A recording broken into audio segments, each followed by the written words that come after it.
Okay, I'm going to try a tune called Scully Casey's Jig. So I haven't practiced concertina in a while. I think I learned this from an old hill workshop. I'm going to play it normal speed first and then slow it down. And talk a little bit about the ornamentation. So effectively, I'm not a concertina teacher, or so these are just kind of videos for myself. And then I suppose if they're of any use to anyone, fair enough. So Scully Casey's Jig.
So I'm going to play it much slower now. We'll try and talk a little bit about ornamentation, but I'm using very simple ornamentation, really, just kind of a lot of grace notes. So for example, on the low F sharps, I'm using an FAF. I'm doing the same on the high F. So very simple ornamentation. I think I'm using some kind of an ornament on the C on the draw, which is CDBC. And I'm also using an ornament on the D on the press. Now, if it's in the key of D, no, this is in a minor key, so or with C natural. So when I'm ornamenting the high D of this, I'm not using I'm using a C natural. So it's D, E, C, D. And that's because it's in that key. If it was in a major key, I would go back to using D, E, and C sharp D. Anyway, that's just beside the point. So I'm going to play it very slow. First part and second part.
So again, ornamentation, they're just tricks to put into the tune to develop your own style. You can change the ornamentation around.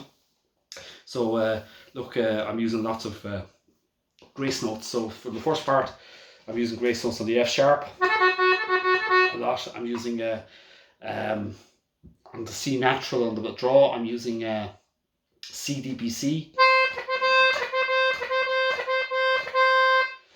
And I suppose with grace notes and ornaments, if you try, I suppose the objective on is to try and make them sound as subtle as possible, which is difficult to do, so that they don't take over the tune.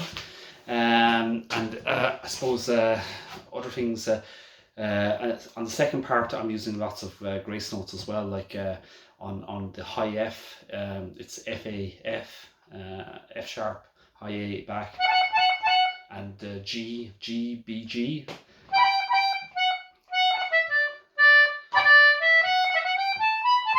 Using grace notes on the high A, which is high A, high, very high C, and back to A again. So in general, lots of grace notes on the concertina. You're grace noting with the easiest button, which is often the button that's closest to the note that you're ornamenting. Not always, but in sometimes. So, or in general. So for example, on the high F sharp, it's the next note to it. So it's F A F.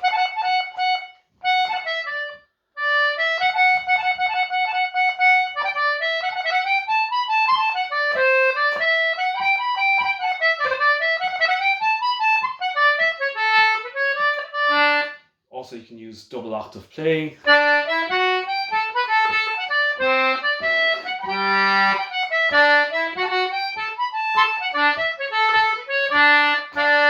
So don't be afraid to develop your own style in terms of what you like. You can put in pauses as well.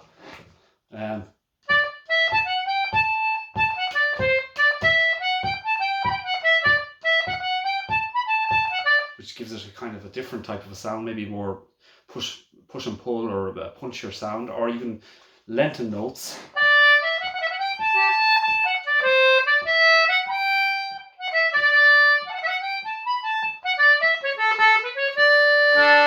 So most of these type of ornaments and playing it's just to vary the tune, the structure for anyone listening on. Really, I suppose that's the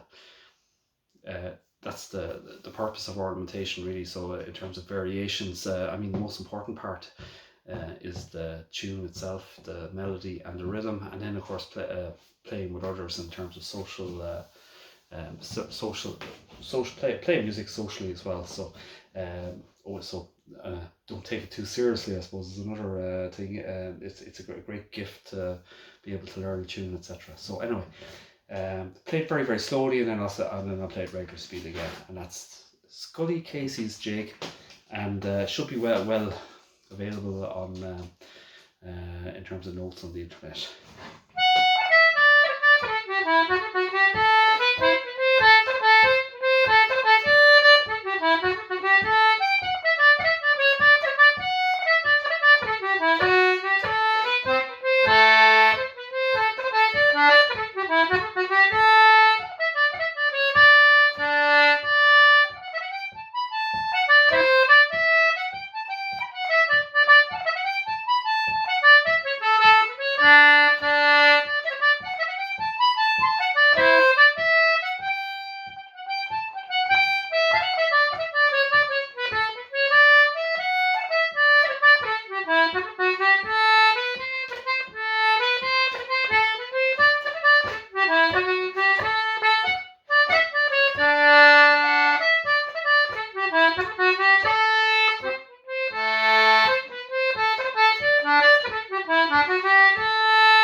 Scully Casey's jig. Shit, I will.